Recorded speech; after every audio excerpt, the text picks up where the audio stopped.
So, hello logofer, good evening to you all logofer. Good evening logofer, नोंथांमोननिसिम बयखौबो माने good evening बुंहरनाय जाबाय। तो लोगोफोर आं दिनै बेखौनो बुंगोन जाहैबाय जे नोंथांमोना thumbnail नायनानै एसे बुजिखाबाय जानांगौ माने thumbnailखौ नायनानै बुजिखाबाय जानांगौ जे आं मा बुंनो सानदों। तो लोगोफोर बे thumbnail नुनाय हिनजावा माने खारनानै दं आरोना। दा बिनि फिसाया माने दुखु जागासिनो बहुत दुखु जागासिनो बे thumbnail नुनाय बेनि माने बिसि आरोना फिसाय जे बिथाङा दासिमबो माने नेनानै दङ हिनजावखौ माने फैफिनजानो लुबैदों आरोना नाथाय गैया दाबो फैफिनाखै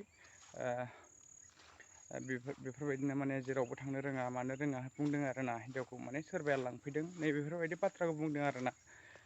बिथाङा जा बुंदों बेखौ जोङो मोजाङै मिथिखाबाय माने बिथाङा मा बुंदों तो लोगोफोर नोंथांमोना नुयोबा बे हिनजावखौ माने खोन्थाहरबानो जाबाय आरोना जेरावबाफोर अबावबाफोर माने नुबाय बायोबा माने खोन्थाना हरदो आरोना तो लोगोफोर बे कन्टेक्ट होनाय नाम्बारावनो खोन्थाहर आरोना नोंथांमोना तो लोगोफोर मा बुंबावनो ना जोंनि बर' हारियाव बेफोरबायदि खारनाय दानिल' नंला खनसे नंला खननै नंला खनथाम नंला खनब्रै खनबा बार जाबाय नङा हाजार बारानो जाबाय तो लोगोफोर मानो बेफोरबायदि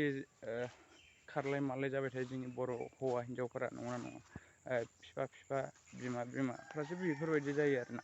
तो लोगोफोर बहुत लासिंसिं बाथ्रा आरोना बेफोरबायदिया तो आंबो लाजिनो ओंखारो तो सासे एक्टरफोरनि हिन्जावफोरानो खारोबा तो लोगोफोर जों बायदिखौ मा होनबावनो नङा तो बेनो आरोना साननांगौ बाथ्रा दङ मानो होननानै बुङोबा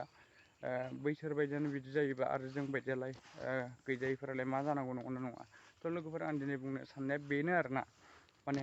नोंथांमोननो जे खोन्थाहरबाय बे हिन्जावखौ जे नुयोबा खोन्थाहरबानो जाबाय आरोना तो लोगोफोर दिनै आंनि माने बुंनांगौआ बेनो बे हिन्जावनि थाखाय माने आं भिडिअखौ बानायनाय जादों आरोना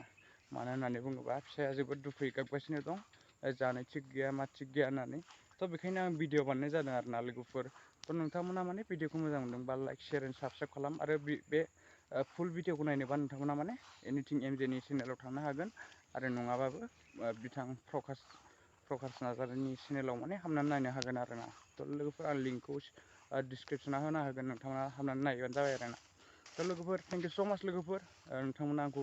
बेफोरबायदिनो सापर्ट खालामबाय थानायनि थाखाय आंनि भिडिअखौ नायबाय थानायनि थाखाय बेनो आरोना तो लोगोफोर थेंक इउ स' माच फर वाचिं बाय बाय